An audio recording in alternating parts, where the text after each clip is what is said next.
Graduation was just around the corner, and I'd been busy preparing for my thesis defense. It had been a full week since I last saw Ethan. After the defense, I returned to the dorm and got a message from him. "Are you free tonight?" The implication was obvious. I quickly replied, "Yes," and added, "Let's meet at the usual spot.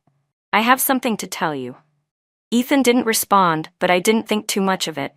I quickly changed into a dress, the one Ethan gave me the last time we met. My roommates knew I was dating someone, but they didn't know my boyfriend was Ethan. "Heading out for a date?" one of them asked.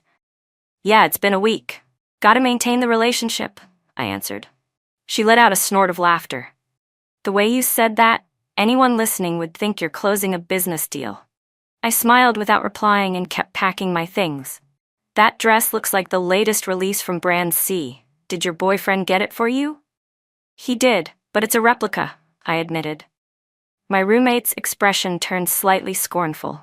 A guy who gives his girlfriend knockoffs is either superficial or just doesn't care much.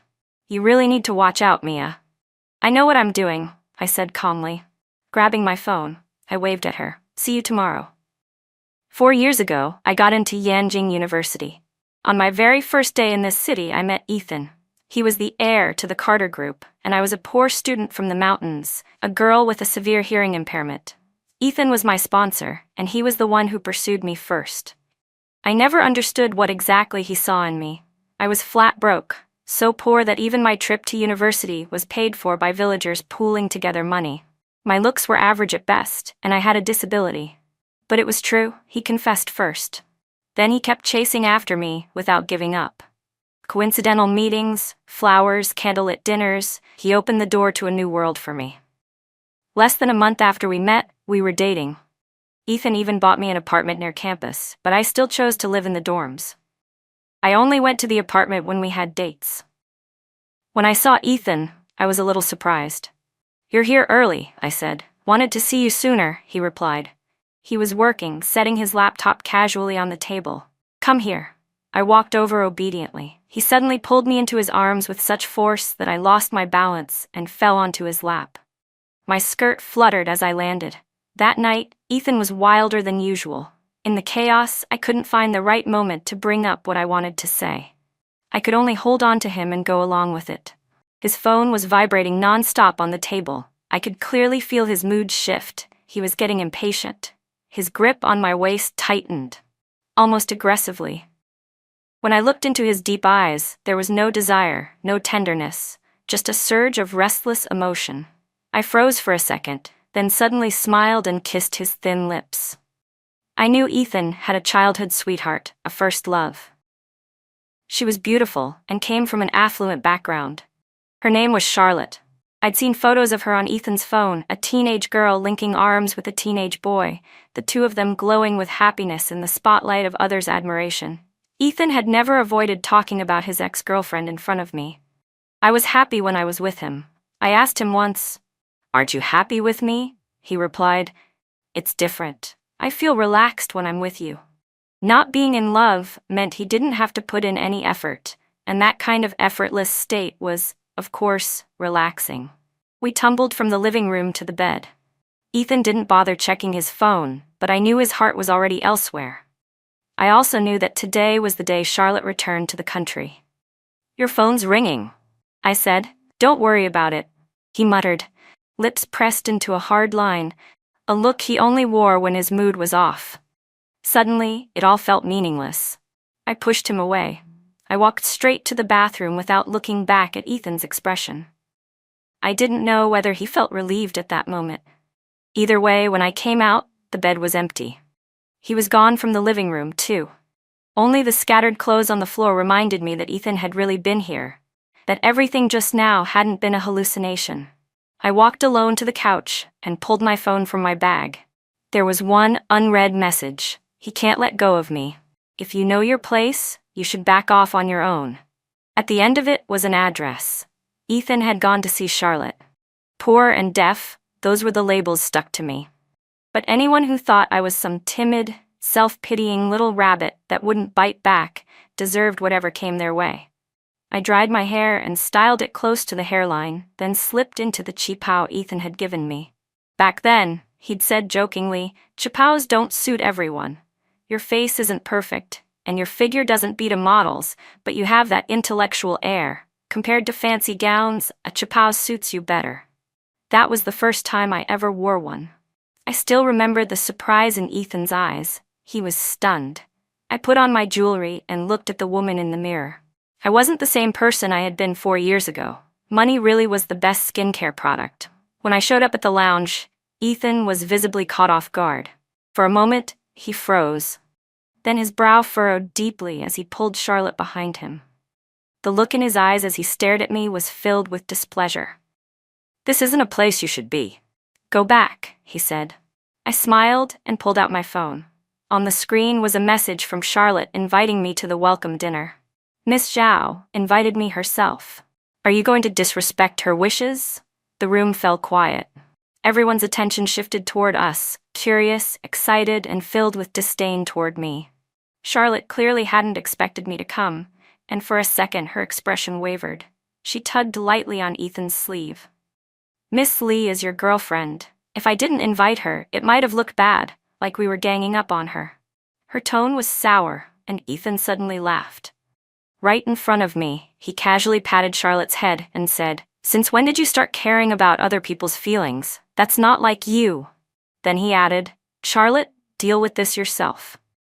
Charlotte gave Ethan a look, then went to sit on a nearby couch. Ethan seemed even more amused.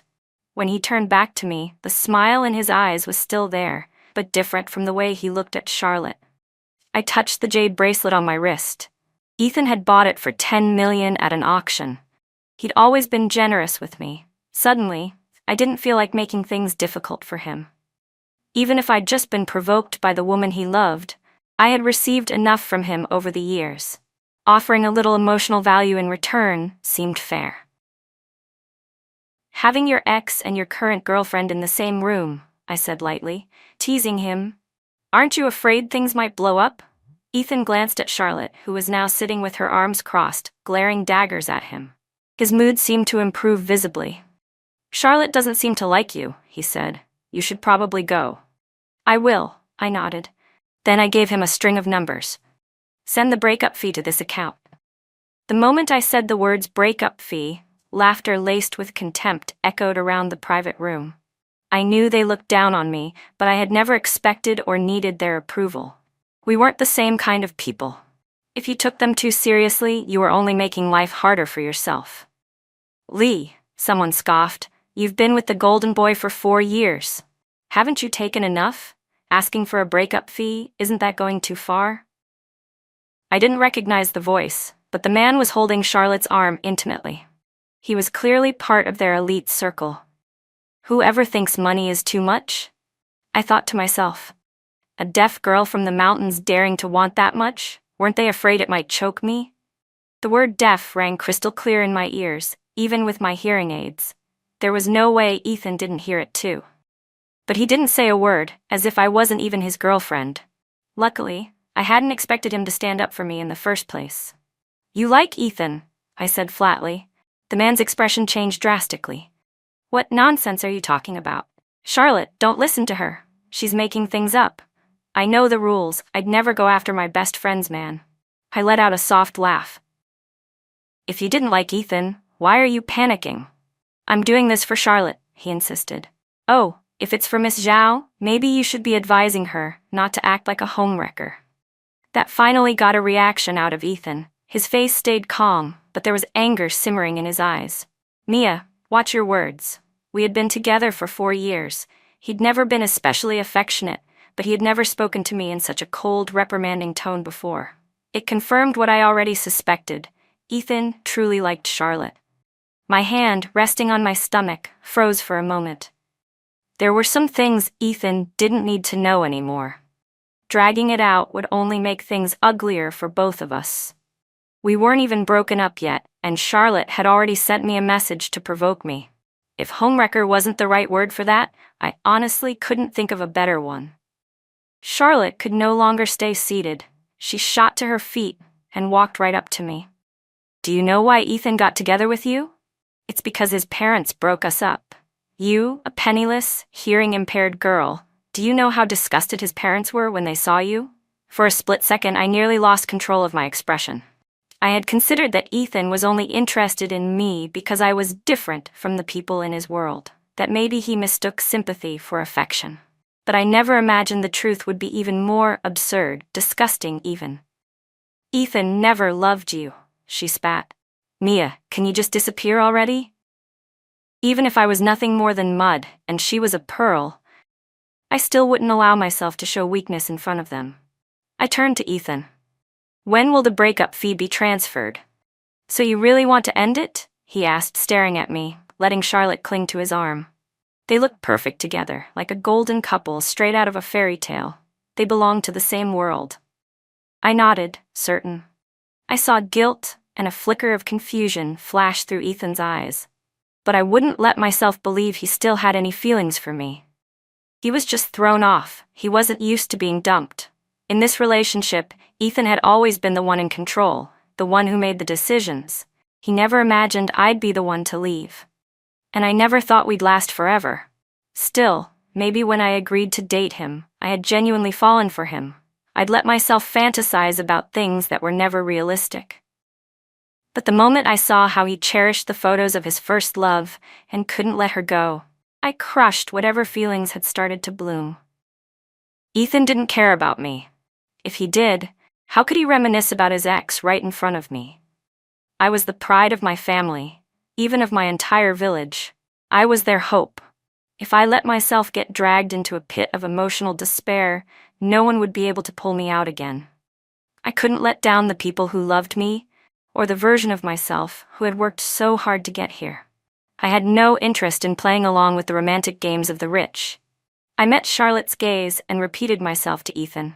We're breaking up. He pulled me out of the private room. He was walking fast, and I struggled to keep up in my 8-centimeter heels. The sharp clack of my shoes against the floor echoed harshly through the corridor. Finally, Ethan stopped. We were alone on the terrace. He lit a cigarette, then glanced over. You mind? I do. I don't like secondhand smoke. But my opinion didn't matter anymore. In the past, he would have ignored me anyway. When he was in the mood to play, he'd take a long drag and then kiss me with the taste of smoke still on his lips. But this time, the hand holding the lighter hesitated. He didn't light the cigarette. He just toyed with it, lazily grinding it out with the wrapper, fidgeting absently. Why do you want to break up? He asked. Because the woman you love is back, I said calmly. I'm making room for her. You're surprisingly sensible, Ethan said. Well, if I weren't, how could I have stayed with you for 4 years? Leaning against the railing, we chatted like two ordinary friends. We left behind the unpleasant scene in the private room. No screaming, no dramatics, no humiliation. In the end, he lit the cigarette. Smoke curled around us, veiling the look in his eyes. If Charlotte hadn't come back, he said quietly, maybe I really would have married you. Marriage is the graveyard of love, I replied. Even if you'd wanted to marry me, I might not have agreed. Ethan looked surprised. You don't want to be Mrs. Carter? I blinked slowly. Even if I did, could you have given me that? He fell silent. That hypothetical was never going to happen. In the best years of his life, he had already met Charlotte. He never once considered a second person for the title of Mrs. Carter. What do you want as a breakup gift? He asked. So that was his way of agreeing to the breakup. Even though I had already mentally prepared for it, a dull ache still settled in my chest. 4 years, gone, just like that. Looking out at the glittering skyline of Yanjing, I said, I want money. You were with me just for the money? In any relationship, someone has to get something out of it, I replied calmly. Ethan smiled faintly and took another drag. So I wasn't worth it? I answered honestly. I tried, but no, you weren't, he chuckled. You really are sharp. No wonder you got into Yanjing University on a special admission. He pulled out his phone, tapped on it a few times, and a moment later, a message popped up on mine. The breakup fee had been transferred. I double-checked. That long string of zeros added up to exactly 10 million. Before I met Ethan, that number had been unimaginable to me, like something from another universe. He used me, but I couldn't say I hadn't benefited from being with him. I wish you and Miss Zhao a happy life, I said, smiling faintly, and may you have beautiful children soon. I gave a small wave, turned, and walked away. I didn't look back. The day I received my diploma and degree certificate, it had been half a month since Ethan and I broke up. We never belonged to the same world. Once neither of us reached out, things naturally faded away. I blocked his contact info. Even though I knew he wouldn't try to reach me, just having his name still on my list bothered me. The apartment Ethan had given me was sold. It went for $20 million. Over the past 4 years, he'd given me countless luxury goods, clothes, shoes, bags, and jewelry. All of it, when calculated, added up to around $50 million. The bank notified me the money had arrived. At the same time, I calmly walked into the hospital and had the child removed from my body. The procedure went smoothly. I didn't spiral or sink into despair. To bring a child into this world without a loving, healthy family is irresponsible. "Where's your family?" the nurse asked gently. "I'll go over the post-op instructions with them." "No family," I said, her eyes filled with sympathy. After setting up the IV, she quietly left the room. I didn't skimp on myself. I stayed in a private room, no roommates, no disturbances, just doctors and nurses coming in as needed. The breakup fee Ethan gave me was more than enough to cover my recovery. I stayed in the hospital for a full week before being discharged. The doctor reminded me to rest well and return for follow-ups regularly. At the hospital entrance, I ran into Ethan and Charlotte. Charlotte was clutching her stomach in pain, and Ethan was holding her in his arms. I instinctively touched my own lower belly. I had to admit, at that moment, I felt envy. I envied Charlotte for having a man who loved her completely. "What are you doing here?" Ethan asked. "Visiting a patient." He looked like he wanted to say something else, but Charlotte wrapped her arms around his neck and whimpered, "Ethan, it really hurts." I didn't say goodbye. I walked straight to the roadside and flagged down a cab. As I got in, I saw Ethan carrying Charlotte into the hospital. His steps were hurried, and not once did he look back. I had no relatives in Yanjing, and I didn't want to trouble my roommates. After being discharged, I had no choice but to stay in a hotel. Having money really made life easier. Without it, I couldn't imagine how much harder all of this would have been. So when Mrs. Carter suddenly showed up, I was genuinely surprised. She found me in the hotel lobby and placed a check on the table in front of me. $10 million. Marry my son. For a moment, I thought I'd misheard her. Old money families like the Carters had always been sticklers for matching social status. Even if she didn't approve of Charlotte, it seemed unlikely that she'd just give up and settle on someone like me as her daughter-in-law.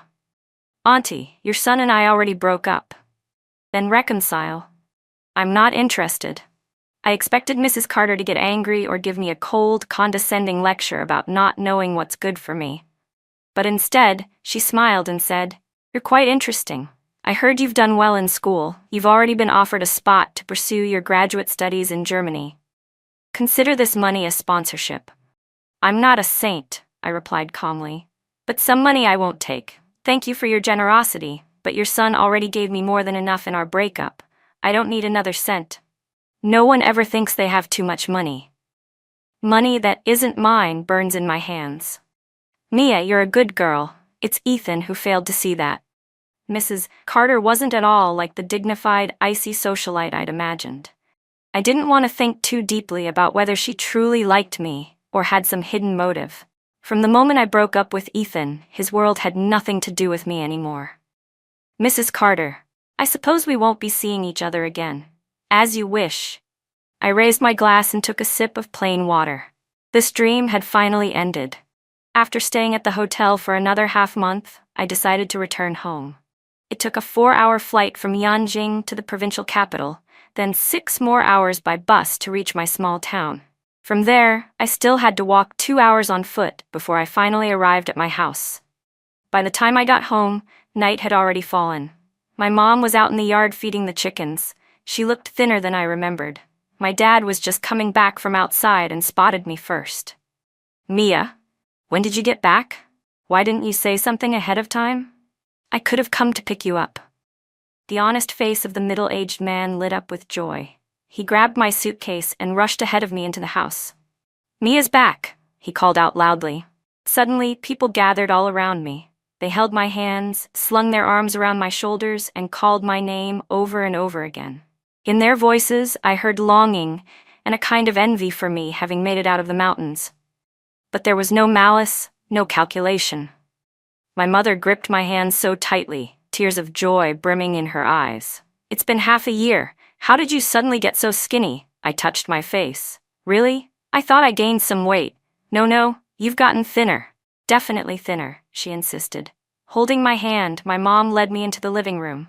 As I glanced down, I noticed the cracks on her hands, old, deep lines left behind by years of labor. A wave of ache surged in my chest. I tightened my grip around her fingers, using all my strength to stop myself from crying. "Mia, did something happen out there? Did someone treat you badly?" "No one did," I said. "I'm just really happy to finally be home." "It's good you're back. It's really good." My grandmother turned 80 this year, but she was still full of energy. The way she looked at me was full of love and worry. I grew up on her back. Whether she was doing farm work or taking care of the house, she always carried me with her. We didn't have much, but I was the only daughter. Growing up surrounded by love, I suddenly felt at peace. I was the first person in our entire village to be accepted into college. One serious illness had drained all of my family's savings. The day I received my admission letter, many people from the village came to our home to celebrate. They brought chickens, ducks, fish, and eggs, and even pooled together enough money to cover my travel expenses. During my 4 years at university, I came home twice a year. Each time I returned, it created a stir. Everyone was curious about what Yanjing was like. They'd say the water and climate there must be special, because I looked more radiant every time I came back. Even the village chief came by. He was my father's cousin. Back in middle school, when I was being bullied, it was my dad and the chief who stood up for me. They couldn't confront the kids directly, so they went to talk to the bullies' families instead. That was the first time I saw my dad in a fight. His eyes were red with fury. When we got home, he broke down in my mother's arms, sobbing and saying he'd failed me. If he'd just earned a little more money, maybe my illness wouldn't have gotten so bad. I wouldn't have lost my hearing. I wouldn't have become a target for ridicule. I wouldn't have been bullied. I didn't sleep a wink that night. That was also the night I learned what it meant to protect myself. So, what if I was deaf? I could still come out on top, ranking first in my grade every year. I wasn't useless. Once I entered high school, no one dared to bully me anymore. I even made close friends. But after college entrance exams, we all went our separate ways, and the connection slowly faded. The village chief rubbed his hands nervously in front of me. "Mia, you just graduated this year. Where did that money come from?" Before coming home, I had wired 100,000 yuan to the village chief to help families in need. "It's from my scholarship," I said. That wasn't a lie. It really was from my scholarship. Back when I got into college, the whole village helped, especially the aunts who prayed and blessed my success. I'd never forgotten that kindness. Now I wanted to give back, even just a little. "Uncle Tang, please accept it." "But it's too much," he said. "You haven't even started working yet.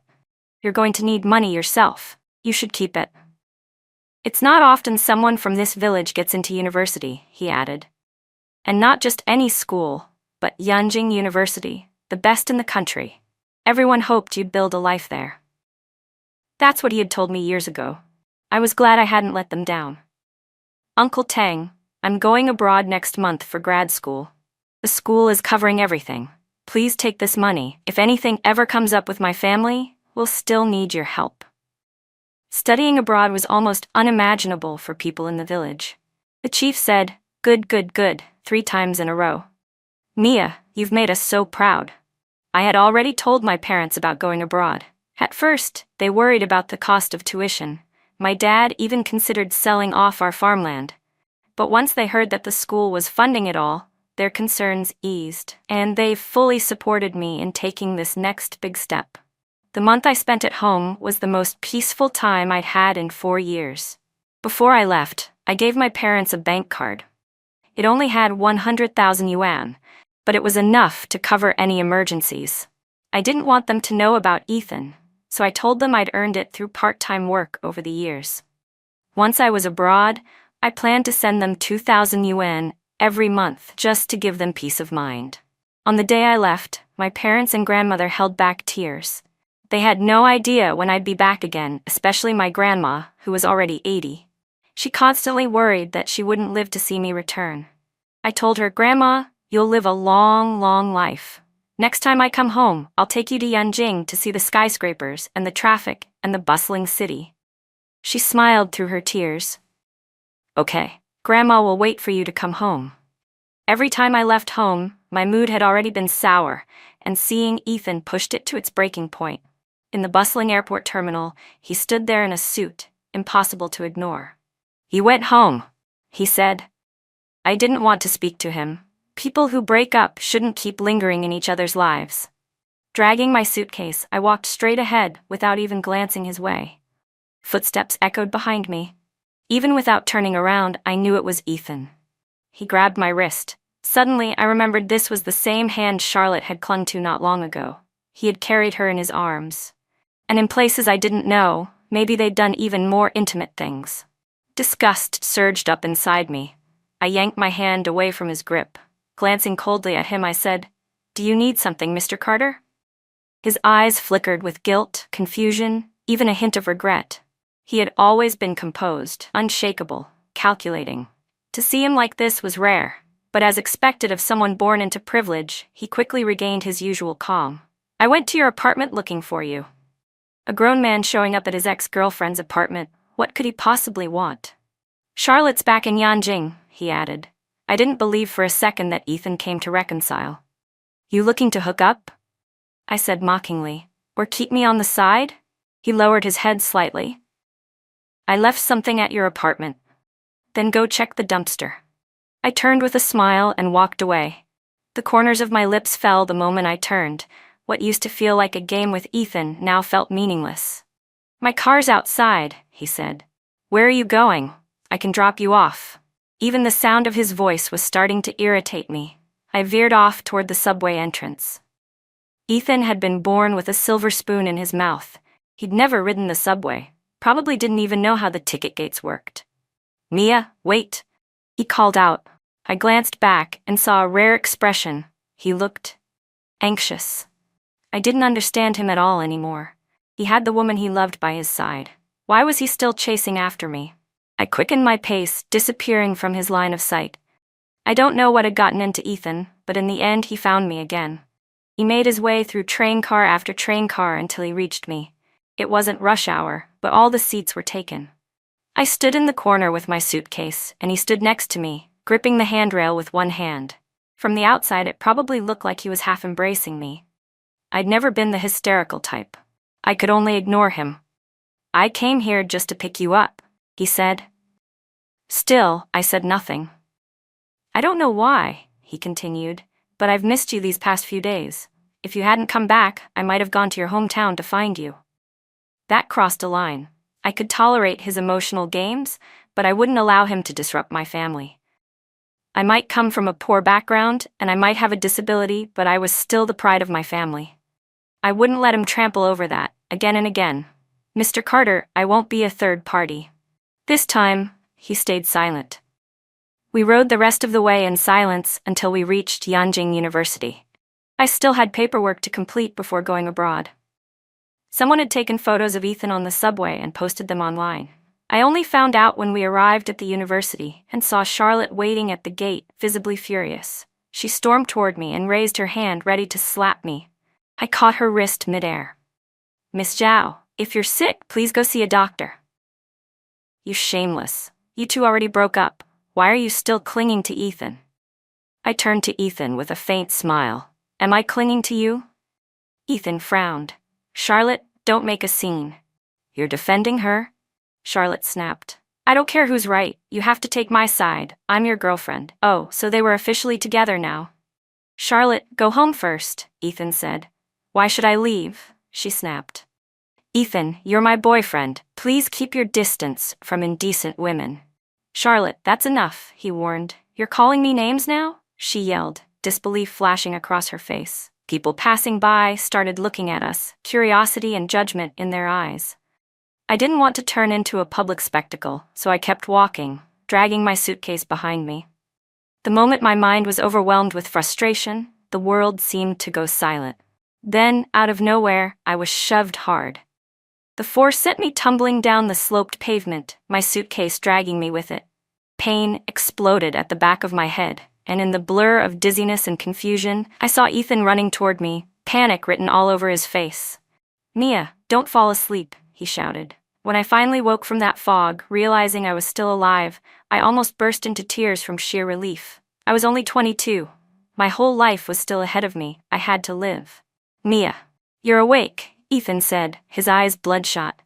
I had never seen him look so disheveled. "Where's Charlotte?" I asked. "I know you don't want to see her. I sent her home." "How long was I unconscious?" "A day. I told you to keep Charlotte in check." Ethan spoke gently, trying to appease me. "She has a bad temper. Don't take it to heart." "I'm not interested in hearing excuses. Where's my phone?" Maybe out of guilt, Ethan was unusually obedient. He handed my phone over immediately. I dialed the police. But before I could even finish the first sentence, Ethan snatched the phone from my hand. "You're calling the cops? What, do you expect me to just let this go?" "Mia, Charlotte's the one who hurt you, but she's in a delicate position with the Zhao family. If this gets to the police, they'll make her life miserable." "That's her problem. What does that have to do with me?" Ethan took a deep breath. "I'll apologize on her behalf." For the woman he loved, the proud heir of the Carter family actually bowed his head. I looked at him, and for the first time, I felt absolutely nothing. "How are you going to handle the hospital bills, the nutrition expenses, emotional damages?" His expression froze for a moment. "Will 10 million be enough?" "Mr. Carter, you really do love your girlfriend," I said flatly. "Mia, believe it or not, I never meant for you to get hurt." "Well, 10 million for one injury. I suppose I came out ahead." I pocketed my phone. "Mr. Carter, I'd like to rest now." "Can you leave?" "I'm worried about you. Keeping a respectful distance from women, especially your ex, is basic decency. In the past, I was the one who always tried to please Ethan. But now, after everything, he was the one who couldn't sit still. Rest well. I'll come see you tomorrow." I closed my eyes and didn't respond. As soon as he left, I called my advisor to check if the incident had disrupted any of my plans. When I heard that nothing had delayed, I finally let out a heavy breath. No one messes with my future. If they try, I won't let it slide. Given the circumstances, the university approved my request to delay my enrollment by 1 month. The next day, Ethan returned to the hospital, but this time I called Charlotte in front of him and told her to come collect her man. No woman should have to tolerate a boyfriend who can't make up his mind. Charlotte stormed into my hospital room, yelling and screaming. In the heat of it, she even slapped Ethan across the face, calling him a heartless bastard. The whole scene was a disaster. Ethan, in a fury, smashed his phone, but he still didn't lay a finger on Charlotte. Maybe I was the one who was being unreasonable. After that, Ethan never came back. Oddly enough, it gave me the space I needed to recover properly. On the day of my flight, I went straight from the hospital to the airport. There, in the departure hall, I ran into one of my roommates from undergrad. He was traveling to Germany too. We hugged tightly in the middle of the crowd. He asked me, "Where's your boyfriend? He's not here to see you off?" "We broke up." "Good. You were together for 4 years and he never had the courage to meet your friends. Not exactly an open book. The sooner you get out of that, the sooner you can start fresh." "Yeah," I nodded. "It's time to start over." As the plane soared into the clouds, I said goodbye to Yanjing. Postscript. From Ethan's perspective, after breaking up with Mia, I got back together with Charlotte. But our renewed relationship wasn't as happy as I had imagined. And I kept thinking about Mia. She wasn't conventionally beautiful, and she had a disability.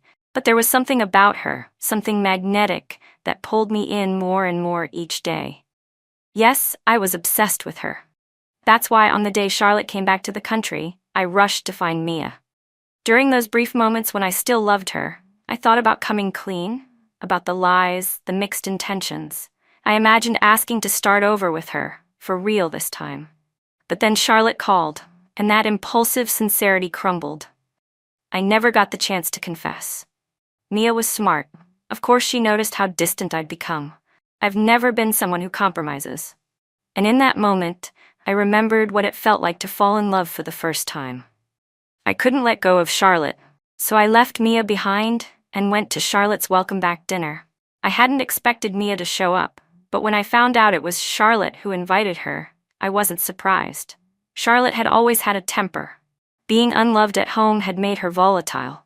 I figured it was her way of demanding attention. I understood Charlotte. That's why I always forgave her behavior. But I didn't expect Mia to break up with me. Honestly, I panicked a little in that moment. I told myself that Charlotte was the one I had always loved, and since Mia didn't know her place and had to make a scene in front of everyone, then fine, let it end. I let Charlotte hold on to my arm. But when I looked into Mia's eyes, there wasn't even a hint of jealousy. Maybe she was just with me for the money. After all, as soon as she got the breakup fee, she blocked me. I missed Mia more than I ever imagined. I thought of her while eating, while falling asleep. Even during meetings at the office, her name would slip out of my mouth without warning. One afternoon, I went to the apartment. That's when I found out she had already sold it, and someone else had moved in. Later, I saw jewelry I once gave her being worn by another woman. She had erased our relationship completely. Not only did she block me, she removed every last trace of us. Then I heard that my mother had gone to find her. Mia had refused to get back together with me, without hesitation and without shame. I was angry, but didn't know how to let it out. So I buried myself in work. Even when Charlotte asked me out, I said no. She showed up a few times, tried to argue, even suggested we move in together. I refused. Charlotte was the one I couldn't let go of for years. But now that she was back by my side, all I could think about was Mia. When I heard she had returned to Yanjing, I couldn't sit still. I went to the airport to meet her, hoping to create a moment, something we could use to reconcile. But I hadn't expected my presence to bring her so much trouble. When she collapsed, unconscious on the ground, I was terrified. I was afraid she would hate me. More than that, I was afraid she might die. That day was the most agonizing day of my life. I even thought if anything happened to Mia, I'd make sure Charlotte suffered for it.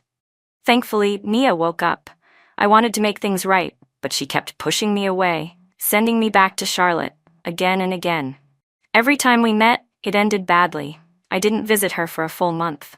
When I finally returned to see her, she had already been discharged. I wanted to go find her, but I made myself go to her attending doctor first, just to check on her condition.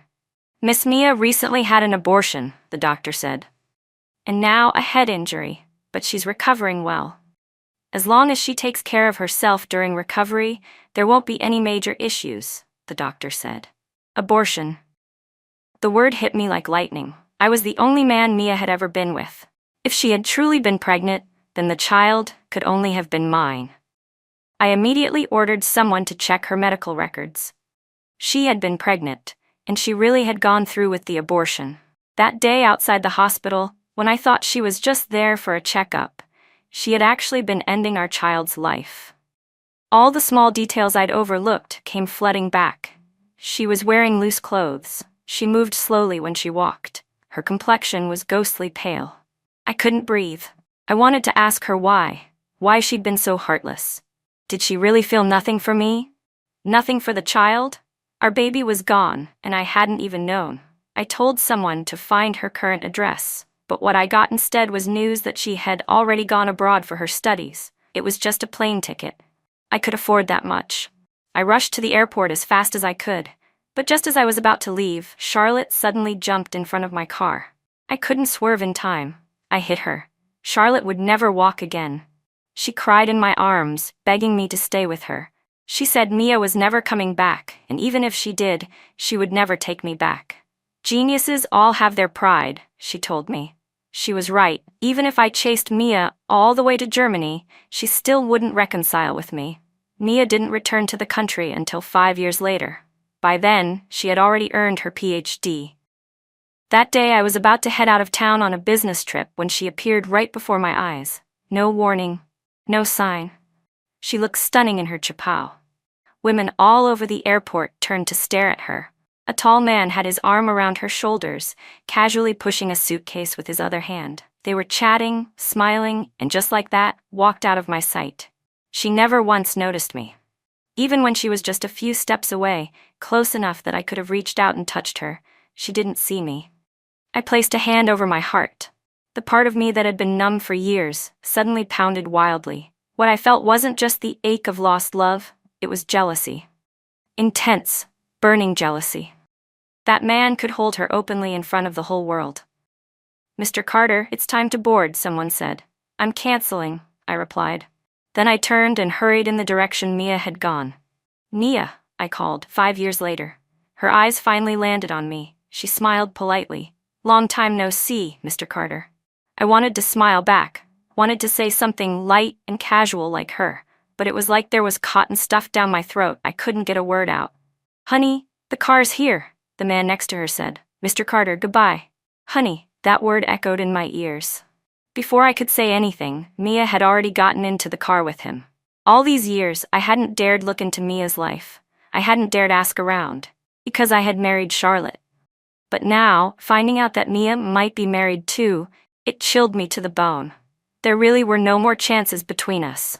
Mia was truly married. Her husband was Chinese American. He had returned to China just for her, to build a life at her side. He started a tech company, something modeled after the dream of Tencent. Later, I investigated. He had his own business back in Germany.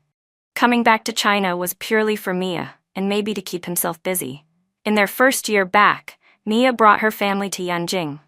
She started working at Yanjing University as a math professor. That same year, she and her husband donated a school to her hometown and established a charity foundation. It funded the education of countless children in mountain villages. The following year, Mia gave birth to twins, a boy and a girl. They were adorable. I saw photos of them on their first day of kindergarten, and I often wondered, if our child had survived, would it have been a boy or a girl? Our child probably would have been just as adorable.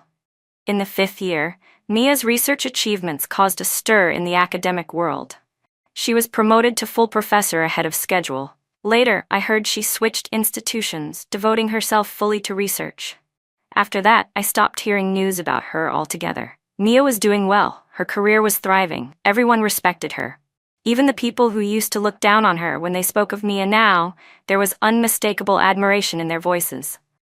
My mother told me I had no eye for value, that I let a true gem slip away.